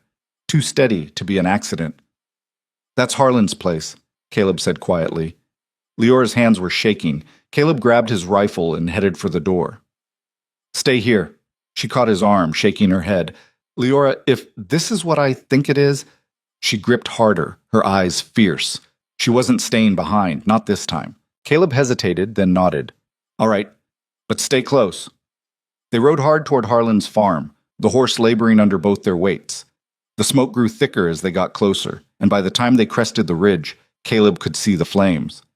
Harlan's barn was burning, just like Caleb's had. They found Harlan in the yard, trying to save what he could, while his wife corralled their daughter away from the fire. When he saw Caleb and Leora, his face twisted with anger and grief. They came in the night, Harlan said, his voice raw. Didn't say a word, just poured kerosene and lit it up. You see who? Caleb asked. Didn't have to see them. I know who it was. Harlan turned to Leora, and for a moment Caleb thought he might blame her too. But instead, Harlan's expression softened. I'm sorry. I thought standing up for you would be enough. I didn't think they'd come after me. Leora stepped forward and placed her hand on his arm. Harlan let out a shaky breath. I don't regret it. What I said in that church. I meant it. But my family, we'll fix this, Caleb said, though he had no idea how. Harlan shook his head. Can't fix what's already burned. They stayed until the fire died down, then helped Harlan salvage what little remained. By the time they left, the sun was high and merciless, and Caleb's hands were black with soot. On the ride back, Leora was silent. But Caleb could feel the tension radiating from her like heat from a forge. This was her fault, she was thinking. Harlan had defended her, and now he was paying the price. It's not your fault, Caleb said quietly. She didn't react. Leora, look at me. She turned her head slightly. This is on them, not you. You didn't set that fire. You didn't make them cruel. They chose this. She looked away again, but her shoulders remained tight. Caleb knew that look. She was planning something, and that scared him more than the fires ever could. But over the next 2 days, more incidents occurred. A fence cut on the property of the woman who'd brought her sick baby to Leora. Cattle let loose from the pens of a rancher who'd spoken up at the church. Windows broken at Martha's bakery in the middle of the night. Each attack was small, petty, but the message was clear. Stand with the girl and you'll pay. The town began to fracture. Some doubled down on their support for Leora, defiant in the face of threats. Others grew quiet, fearful. A few openly turned against her again, deciding that safety was more important than gratitude. Caleb watched it happen with growing frustration. They'd won. The town had accepted her, and now Coulter and his followers were tearing it all apart through intimidation and fear. On the third night after Harlan's barn burned, Caleb sat at the kitchen table, cleaning his rifle for the fourth time that day. His hands moved mechanically, but his mind was elsewhere. Leora sat across from him, mending a shirt, but her stitches were uneven, distracted. "We can't keep living like this," Caleb said finally. She set down the needle. "They're never going to stop. As long as you're here, as long as people support you, Coulter's going to keep attacking. Keep hurting anyone who stands up for you." Leora's jaw tightened. "I'm not saying you should leave," Caleb added quickly. "I'm saying we need to end this. Permanently."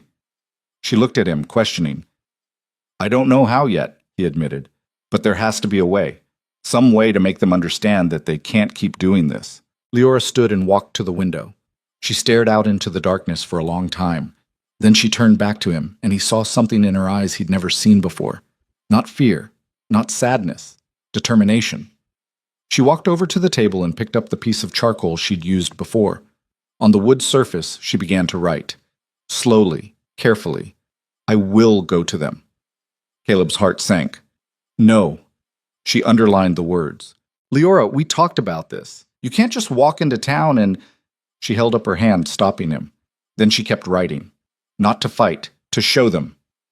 Show them what? She paused, searching for the right words. Then she wrote, "Who I am, what I am. No more hiding." Caleb stared at the words. "You want to—" "What? Demonstrate? Prove yourself?" She nodded. "And how exactly are you going to do that?" She tapped her chest, then gestured outward. Then she made a sweeping motion with her hand, gathering, pulling in. Caleb frowned, trying to understand. "You want to bring people together?" Another nod. "The ones who support you?" She shook her head and made the gesture bigger. "Everyone." "Everyone? Including Coulter and the others who want you gone?" "Yes." "That's insane. They'll never agree to it." She wrote again. "They will if they need me." "What do you mean?" But Leora just shook her head. She couldn't explain it, not with words. Caleb leaned back in his chair, studying her. "You're going to do something, aren't you? Something big." She met his eyes and nodded. "And you're not going to tell me what it is." She shook her head. Caleb sighed heavily. "You know I hate when you do this." Her lips twitched, almost a smile. "Fine," he said. "But whatever you're planning, I'm there. No arguments." She nodded, accepting that, because she knew there was no point in arguing.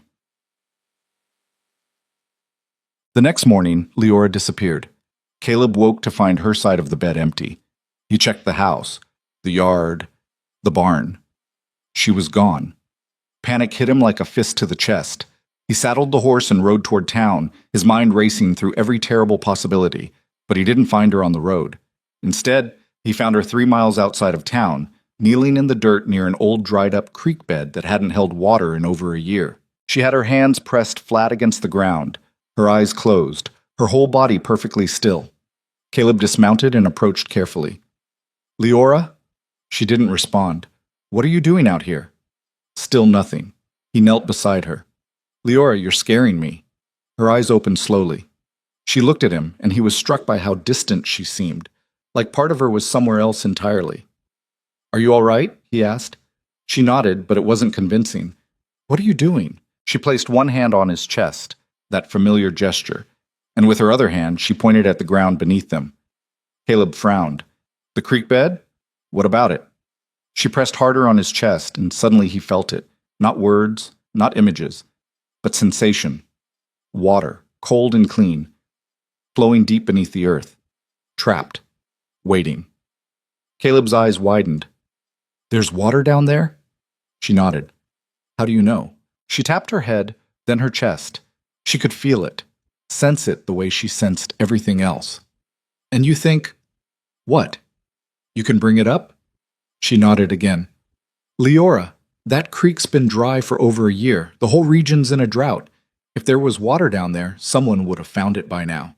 She just looked at him with those steady eyes. And Caleb realized she wasn't guessing. She knew. Even if you're right, he said carefully, even if there is water down there, how are you going to get to it? She stood and gestured for him to move back. Then she knelt again, placed both hands on the ground, and closed her eyes, and began to hum. That same low rhythmic sound. But this time it was different, deeper, more resonant. Caleb felt it in his chest, in his bones. The ground beneath them began to tremble, just slightly at first, then stronger. Leora.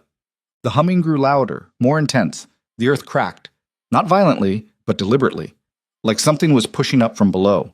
And then Caleb saw it. Water, seeping up through the cracks in the dried creek bed. Slow at first, then faster. Within minutes, a small stream was flowing. Within an hour, the creek bed was half full. Caleb stared, his mouth dry. How? Leora swayed, and he caught her before she fell. You did it, he said, his voice full of awe. You actually did it? She was pale, exhausted, but there was a light in her eyes he'd never seen before. Pride. She'd done something impossible, and she'd done it to save these people, even the ones who hated her. Word spread fast. By midday, people had started gathering at the creek. First a few, then dozens. They came to see the miracle, the water that had appeared from nowhere, the drought that had been broken. And they came to see Leora. She sat on a rock beside the flowing water, still pale, still weak, while people stared and whispered. Caleb stood beside her, his hand on her shoulder, protective. Reverend Mills was one of the first to arrive. He stood at the edge of the creek, staring at the water, then at Leora. How? He asked simply. Leora just shook her head. This is... Mills struggled for words. This is beyond anything I've ever seen. More people arrived. Harlan, Martha, the woman with the baby, even some who'd been hostile before.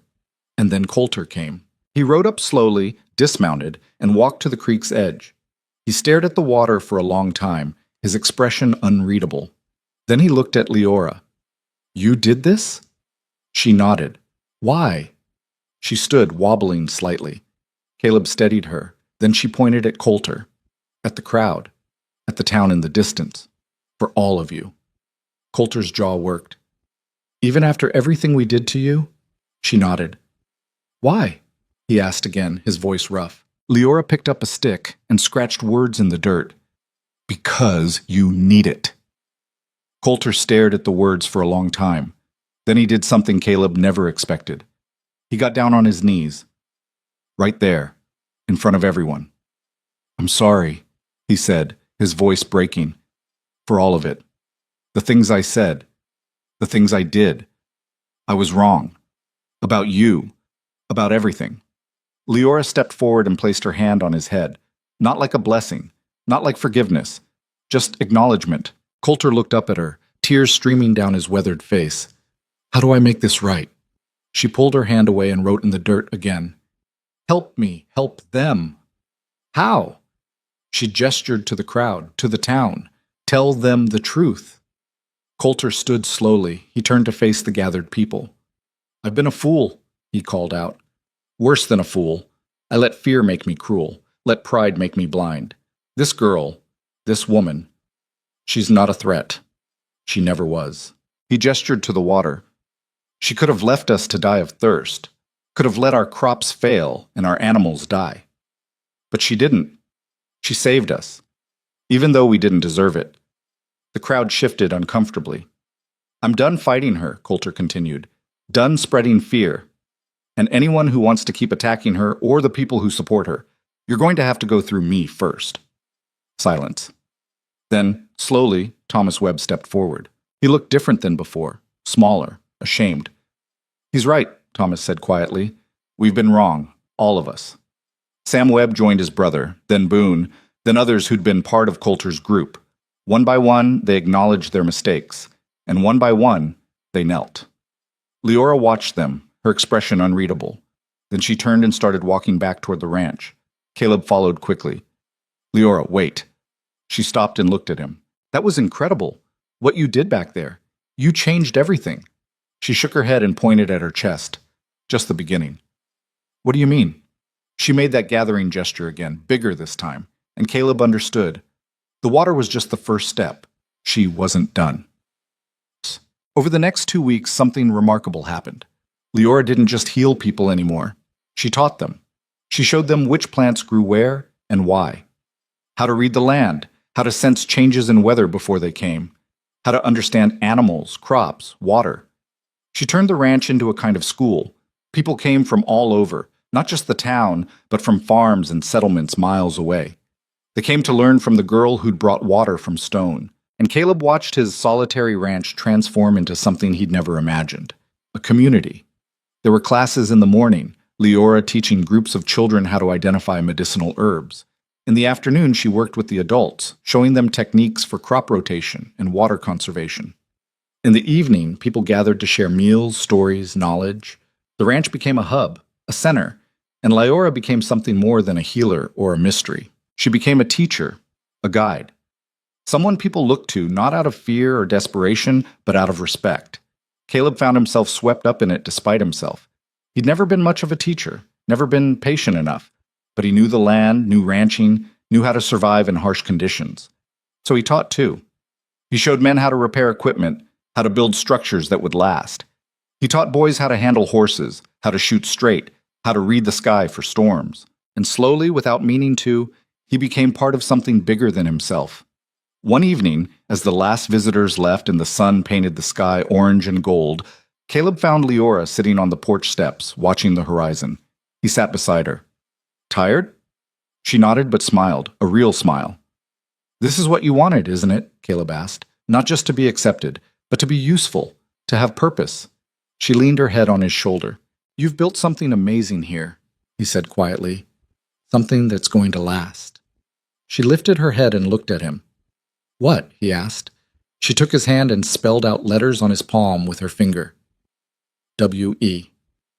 We? Caleb repeated. She nodded firmly. We built this. Caleb's throat tightened. I just provided the space. You did the rest. She shook her head and spelled again.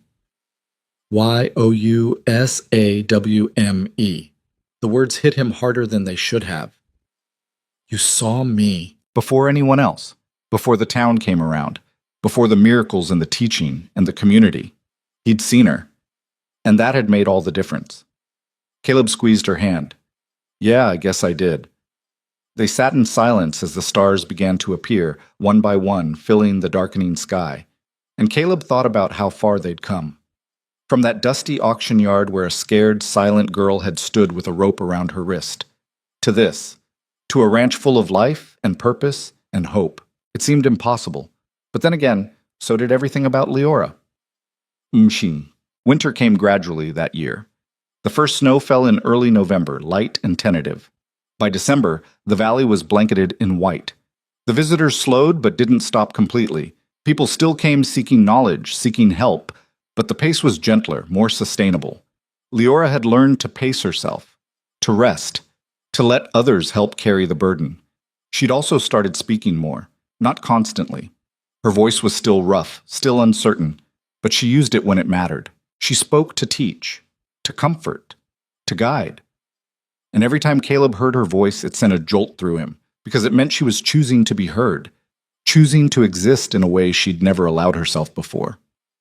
One particularly cold evening, with snow falling heavy outside and the fire crackling warm inside, Caleb and Leora sat together at the table, planning for spring. We'll need more space, Caleb said, sketching rough plans on paper. If people keep coming like this, the house and barn won't be enough. Leora nodded, studying the drawings. I was thinking we could build a meeting hall, something bigger, where you could teach larger groups. She touched the paper, then wrote beside his sketch, Garden 2, for growing teaching plants. Good idea, Caleb said. We'll need help building it all, but I think people will volunteer. She smiled. They will. Caleb looked at her. You're sure about this?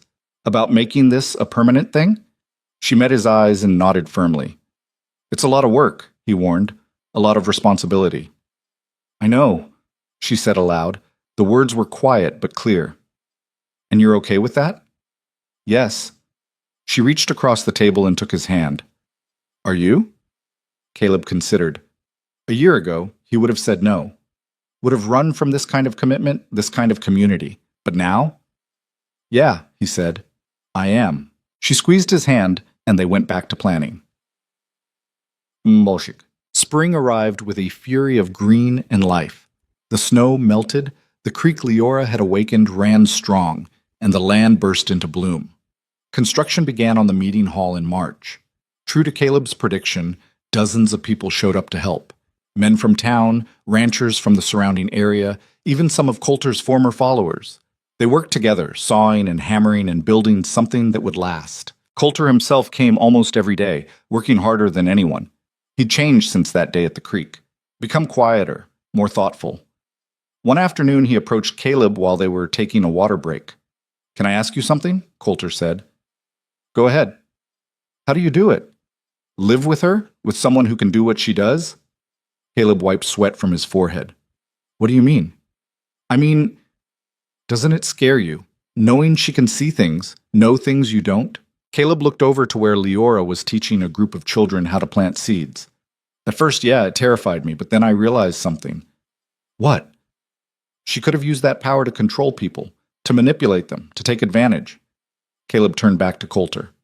But she never did. She used it to help, to heal, and that tells you who she really is. Coulter nodded slowly. I wish I'd understood that sooner. You understand it now. That's what matters. They went back to work. By May, the meeting hall was finished. It was simple but sturdy, with windows that let in light and a stove that would keep it warm in winter. The whole community gathered for the opening. Mills said a few words. Harlan spoke about how much the place meant to everyone. Martha brought food, more food than they could possibly eat. And Leora stood at the front, quiet and small, and spoke to the crowd. Thank you, she said, her voice stronger now but still soft, for giving me a home, for letting me help, for teaching me that being different doesn't mean being alone. There wasn't a dry eye in the room. After the ceremony, as people celebrated and ate and talked, Caleb pulled Leora aside. You did good, he said. She smiled. We did good. Yeah, he agreed. We did.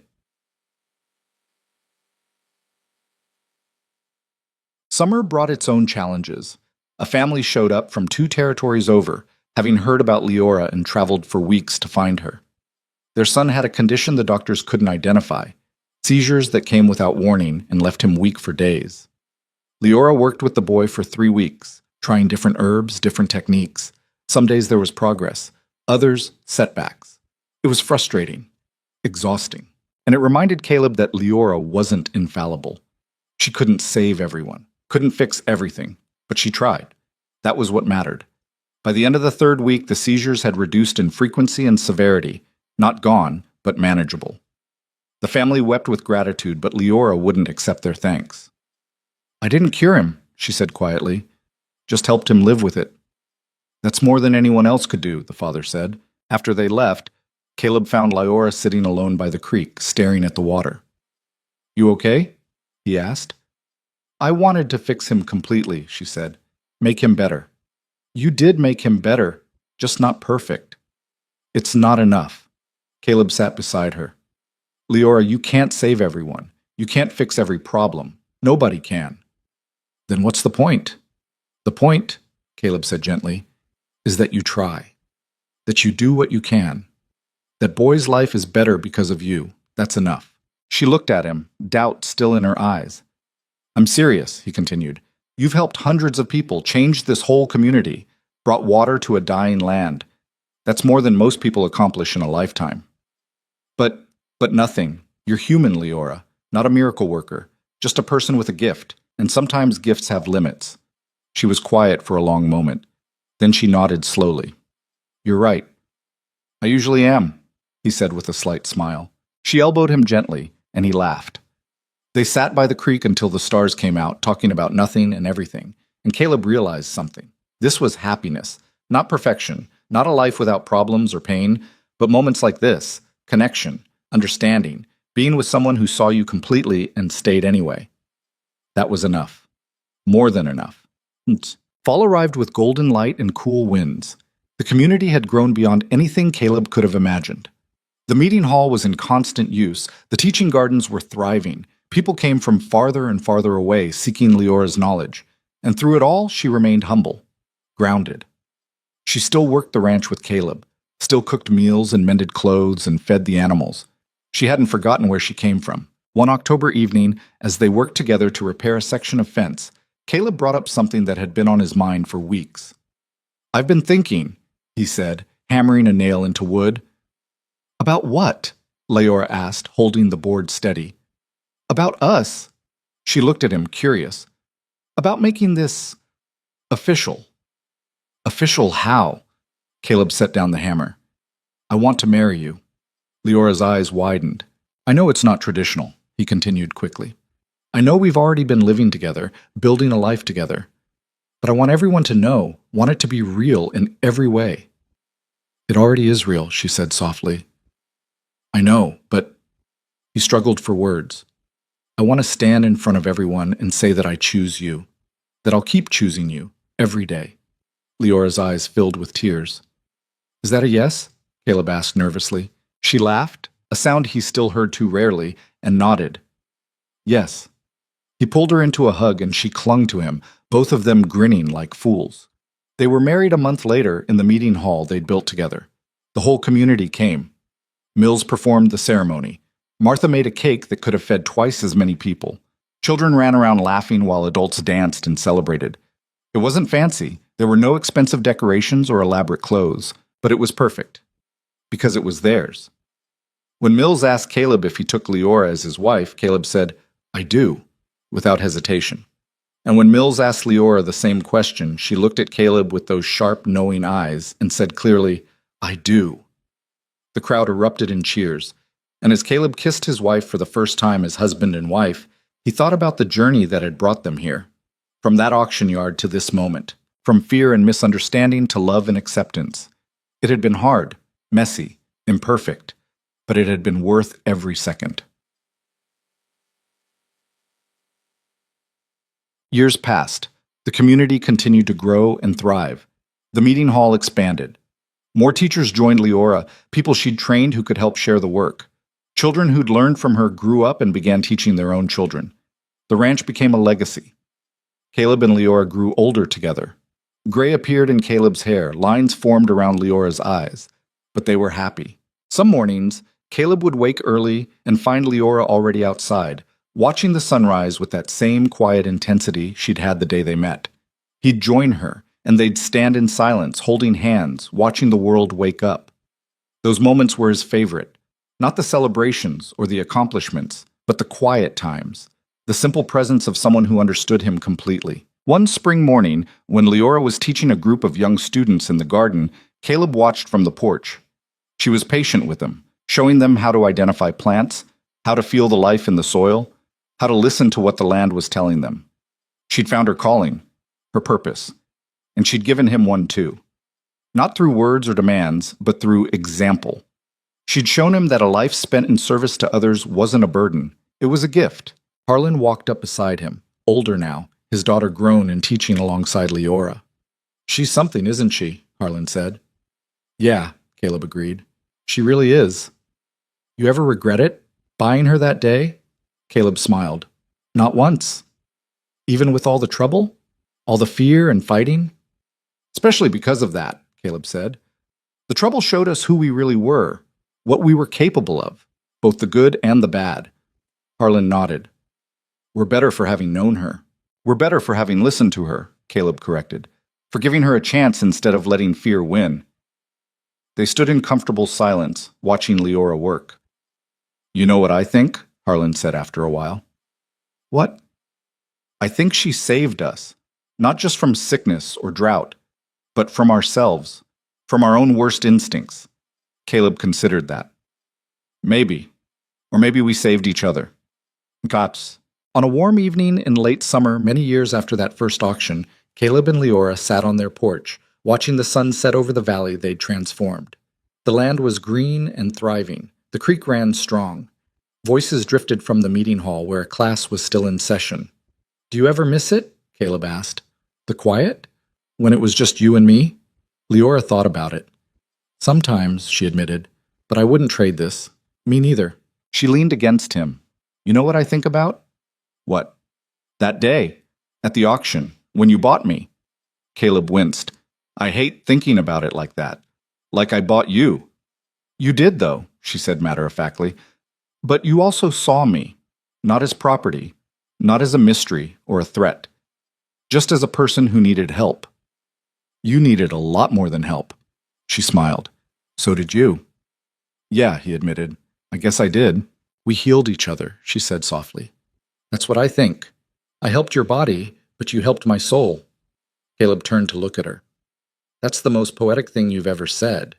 She laughed. Don't get used to it. They sat in silence as the stars began to appear, and Caleb thought about what they'd built. Not just the buildings or the community or the programs, but something more fundamental. A place where being different wasn't something to fear. Where understanding mattered more than conformity. Where people took care of each other not because they had to, but because they wanted to. It wasn't perfect. There were still disagreements, still problems, still moments of fear and doubt. But that was okay, because perfection had never been the goal. The goal was connection, growth. Learning to live with uncertainty and still choose kindness. And they'd achieved that. Not through grand gestures or miracles, but through small choices made every day to see each other, to listen, to try. I love you, Caleb said suddenly. Leora looked at him, surprised. He didn't say it often, wasn't the type. I love you too, she said. I mean it. Everything we've built, everything we've done, none of it would have happened if you hadn't been brave enough to stay, to keep trying even when people treated you terribly. You were brave too, she said. You stood up for me when no one else would, because it was the right thing to do. Exactly, she smiled. That's what I'm saying. You did the right thing, even when it was hard, even when it put you in danger. That's real bravery. Caleb shook his head. I was terrified most of the time. So was I, but we did it anyway. Yeah, he said. We did. As the night deepened and the air grew cool, they went inside. But Caleb paused at the door, looking back at the valley one more time. Somewhere out there, he thought, there were other people like Leora. Other people who were different, misunderstood, afraid. And maybe, just maybe, there were other people like him. People who could choose to see past their fear, to offer help instead of judgment, to build something better. It was a nice thought, a hopeful one. And as he closed the door and followed Leora inside, Caleb allowed himself to believe it, because if they could do it here, in this harsh, unforgiving valley, anyone could. The story of Caleb and Leora wasn't about miracles or magic. It was about something simpler and more profound. It was about a man who learned to open his heart, and a woman who learned to use her voice. It was about a community that chose understanding over fear. And in the end, that was the greatest miracle of all. Not the water from stone or the impossible healings, but the simple act of people choosing to be better. To each other. To themselves. To the world. And that choice, made over and over again, day after day, year after year, that was what changed everything.